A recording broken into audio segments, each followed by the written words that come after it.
Hey YouTube, back at you again with this time an Int Faith build. I've talked about it for some time and I thought it was about time that we got to it. Some of you probably saw that opening clip and went, "Oh, that's neat. I too would like to enjoy the Sword of Night and Flame." Well, I have some dour news, unfortunately. The Sword of Night and Flame is cool, but it's an ornamental piece. You're meant to hang it up on your mantle above the fireplace if you have one, and stare at it longingly from a distance. It's not a practical home defense weapon. The Founding Fathers did not write anything into the Constitution about, elemental legendary weapons, that are forged by the alliance between the fire giants and the early astrologer people. That just isn't in the United States Constitution. At least none of the times I've read it. If you have any details on that, I would love to read it. Send them my way. All jokes aside, the Sword of Night and Flame, it was an interesting adventure, to be said. What I really enjoyed about it, though, was, I don't know, it was different. I wanted Int Faith to work so very badly. There was dedicated infusions for Intelligence Faith hybrids. Back in Dark Souls 3, you could have Dark or you could have Chaos. You could have Fire or Dark elemental damage, essentially. On your melee weapons, there were a slew of hexes that would need, I call them hexes, hybrid spells or whatever you want to call them. They existed, they were fun. And now there are hybrid spells, and if you're going to do a hybrid build, that's probably your best way to do it. The Sword of Night and Flame is best used as a sidearm or a stick with two spells that are hard to aim. Now, I'm sure the weapon performs quite nicely in PvE. That's where I probably see it shining the most. As for PvP, you gotta play a lot of mind games. It's a little tough to use. And sure, I have highlights where I vaporize people with it and smack people, and it looks efficient. But it's not. I had a hard time using the weapon personally. And sure, with more practice, I probably could have gotten it to a viable place, but there's a couple things I'll lay out for you. One, you only have the one weapon that takes from both Int and Faith. So if you're going equal Int Faith, it's your only pick, and your damage is split 3 ways. This is bad, unfortunately. Very, very bad. Why? Because your damage on your melee weapons is going through 3 layers of absorption. You can even see while I'm smacking this person, I'm barely doing over 100 damage per weapon per hit or whatever, and they're not wearing the heaviest of armor. On heavier armor people, I was doing like 101s. It was quite bad. So the invasions you were seeing before you, this is the level 60 collage, for lack of a better term. I also played this build at level 80, and then I also played this build at 135. I will tell you when we change, we're going up the levels as we are progressing, and I was trying to play with the different spells, and a lot of the spells weren't very good. They were hard to use, hard to set up, and I had the most success with the Discus of Light and the Triple Rings of Light, and I think later on I do effectively use the big old Ring of Light, Radigan's Ring of Light, once. To be fair, I didn't use it that often because it was hard to set up, it was slow, and the damage wasn't that great, and as you may have noticed, it hits people, doesn't stumble them. Right? Not that projectiles ought to stumble, but for an attack that is well telegraphed and doesn't home in on your foe, it feels like you got robbed quite a bit. Now again, excellent for PvE because you can hit things twice. They're not going to side dodge that often unless they're a specific enemy that input reads. On other players, kind of lackluster. The whole time I was playing the build, unfortunately, I was just dreaming of, oh, what if I could just do a pure dex build or a pure strength build? Give me back my one singular damage type builds. It's where I long to be. It's what I want to have. Every fight was a struggle, and sure, when I would win a fight, it felt great, but it was always short-lived because I would fear the next fight. It wasn't a confident build for all intents and purposes. Now, is this saying you shouldn't run an Int Faith build? No, I want to challenge you to make a better Faith Int build than I did. Now, I went equal in the Int Faith, and I feel like if you were to slate it one direction or the other, you could have a far more viable build than I did. Or, have mostly Int with a little Faith, or have mostly Faith with a little bit of Int, for whatever spell you might need or want. Because I went down the even split path, no infusion was good. I could use the Fire, Sacred, or sorry, flame art or sacred for my faith stat. I could use intelligence or cold for my int stat, but nothing excelled, you know? It was subpar because my stat distribution was subpar. This game doesn't seem to want you to do an even split. Unless you are an obscenely high level, I will add that caveat. If you are an obscenely high level, and I think like 60 faith, 60 int or more, possibly closer to 80 faith, 80 int, then of course you can use like the Prince of Death staff at a high level, and it will perform like the best staff or whatever. It'll have the highest little spell buff value. But that's a lot of points for them two stats. And at that point, you can kind of infuse your weapons with whatever, and it'll perform samey because everyone's hit their caps or whatever for damage. There we go. I finally overwhelmed this guy with hits and get the crit. Crits, they're okay. That's a little worse than a misrecord, and I think that's because critical hits do something funny with absorption.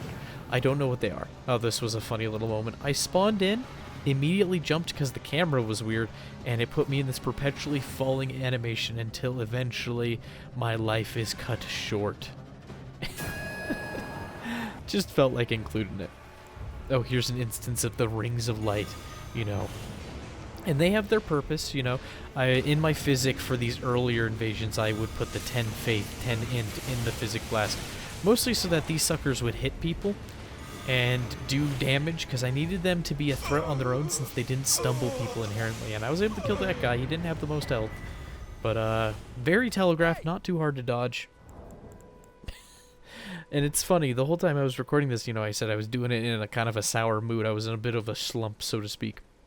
And I wasn't having the most fun. I wanted to use anything else. And then, I think I may have mentioned this briefly last episode, and I've already recorded a little bit of it, but I started doing the silly build videos where my wife recommends anywhere between 2 and 3 weapons, and I have to build a build around it, and she picked them basically on looks, because she doesn't know a whole lot about this game. She knows very little, let alone what us spreadsheet nerds would know, you know, considering scaling or what works together or with distribution or whatever. All that stuff, all that Excel, Microsoft Excel stuff that we that have in that office suite that we like to crunch the numbers, absolutely unaware of. And she had me do a couple builds, and I've done 2 of them so far. I think she sent me 5 so far, so might do 1 or 2 videos with those bad boys, and that is something to look forward to. I had so much more fun with those videos.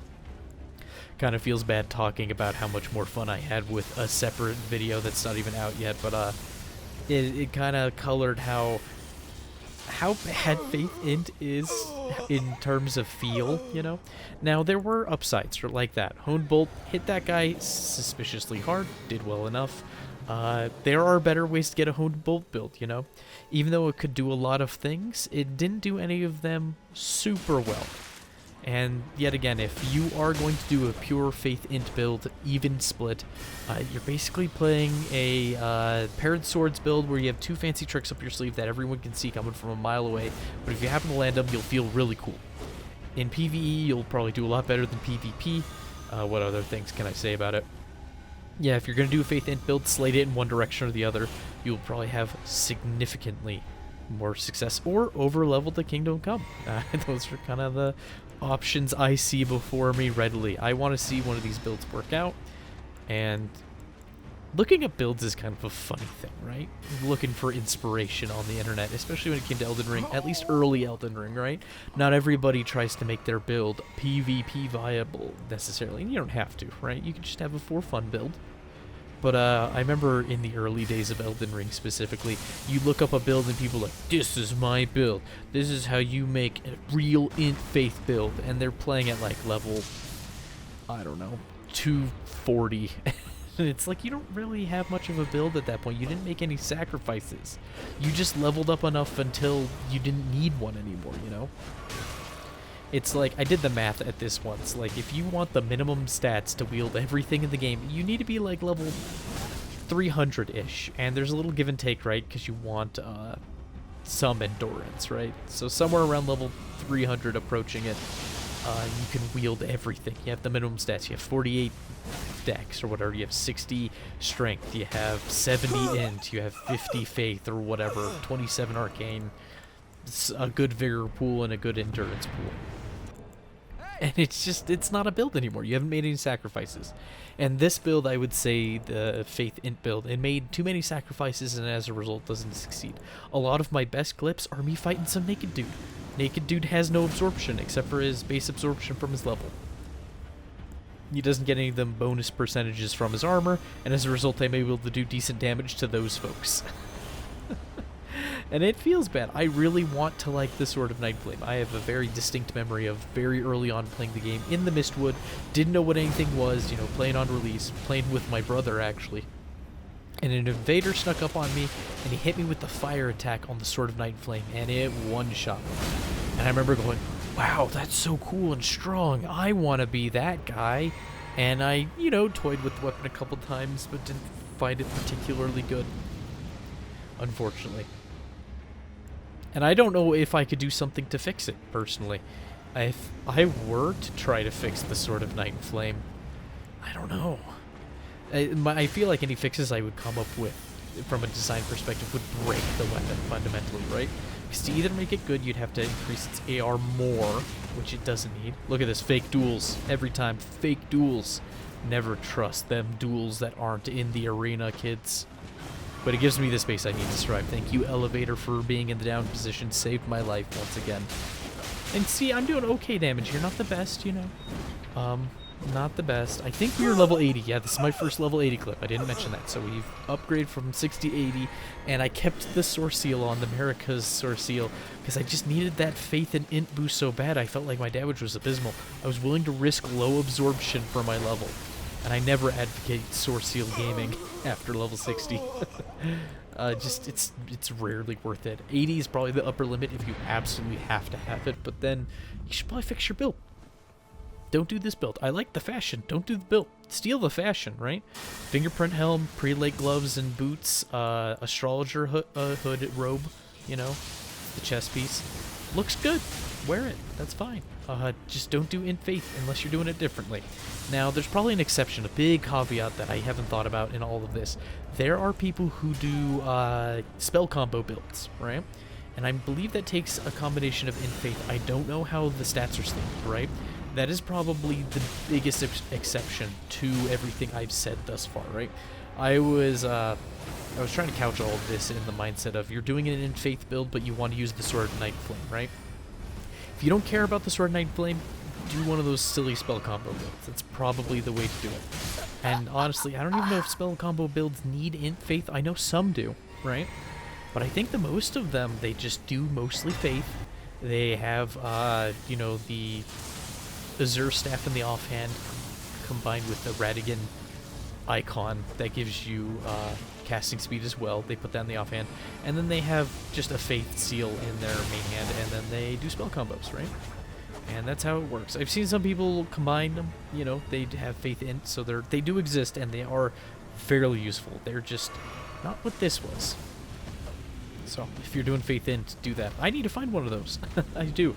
I've been meaning to. I want to find one of those builds, because I have no idea how to do the stat spread. I am kind of interested in trying to figure out on my own. Oh, do you see that? Radigan's Ring of Light. Hit the guy I wasn't looking at, because I expected his friends to show up faster. I think I hit the host off screen. But yeah, there's a little bit of damage there. And the blue comes in with the really long katana. He's gonna poke me to death. Not if I have anything to say about it. And by that I mean the dragon has anything to say about it. He just does a wing bash and they're gone. Very silly. Made me smile in the moment. Just so many of these invasions, you feel it affects the confidence a little bit in a funny way. I'm not saying that like, oh, my self-worth is gone. I'm saying like your confidence in, yeah, I can run in and kill this guy, or I can run in and run out and do X amount of damage or whatever. I can push the fight in this direction. That confidence disappears when you don't trust your weapons, right? Weapons do 1/3 of the weapon is fire damage. Oh, we've gone up to level 137, so that's where the big hood is, you know. 2 faith, 2 intelligence, you lose some health. It's not really a worthwhile hood in my opinion. But I did it because I wanted the numbers so very bad. I stopped using the Source Seal at this point. You finally have enough points to hit at least 40 and 40 faith to make the swords pretty good. And I decided to go the more twin sword route, you know. We got some decent armor. We have at least 88 poise, if not 91. 91's not a break point. I think 88's the break point, but And where our little ring, if you see, is hitting just a little harder. I think he was hitting the average person for like 260, and now we're doing 305. So it's not that much stronger, even though I have my flask going, and I have two of the the two seals out, you know. Your best bet is you hit somebody twice on the rebound, but if you're dodging people, you're making the ring come back at a different trajectory than you sent it out. So you're not hitting people twice on average. It feels bad. Ranker Call is kind of eh. Ancient Ranker Call, though, it's okay. You're kind of an annoying person when you use it. Not recommended, but that is an option. And look at this at range, like just barely didn't hit the guy. Just wanted to hit him out of spite, you know. Kinda kills me. I guess I don't have much more to harp on when it comes to the Int Faith build, you know. But like I mentioned earlier, my best success is always against half-naked guys or naked guys. Just, they don't have the absorption, so therefore the weapon does its job. There we go, we hit him for 284, 469. I know straight swords aren't going to hit for the most, they're straight swords, right? But for a weapon that has such high AR for a straight sword, it just feels bad. It just doesn't feel good. Just, you know, I killed the first guy because he didn't know about the iframes, and the second guy, he's naked. You know, where's the honor in that? And then these people, they're the latency gang. Oh my goodness. I feel like, and maybe you should watch closely where I did not earlier, but it feels like I hit this guy with the flame, and it takes a little while to actually connect. I don't know. I'm watching him, and I'm still there. Oh wait, that could have been the banished knight. It just feels like the flame didn't do nothing, even though he didn't roll or anything. Very bizarre. Very, very odd. But if you do get the Sword of Night and Flame to connect, you know, those special abilities, you can do big chunky damage. It's just, it's a lot of skill, you know, and it's a lot of sadness, especially if you're not already very proficient at the Souls games. But to end off the video, I have a set of duels for you that are a little more interesting. If I were to recommend a place for the Sword of Night and Flame, it's the arena, right? You can play some mind games with your opponent. You can free aim the Ashes of War. It's flat, it's controlled. You might surprise your foe just enough to make it out on top. As an invasion tool, maybe not. Maybe if you're doing over-leveled invasions, maybe if you're playing in the 200 plus bracket, there's a place for it, but I haven't experimented beyond 137. Maybe you do okay on a 150 build, I don't know.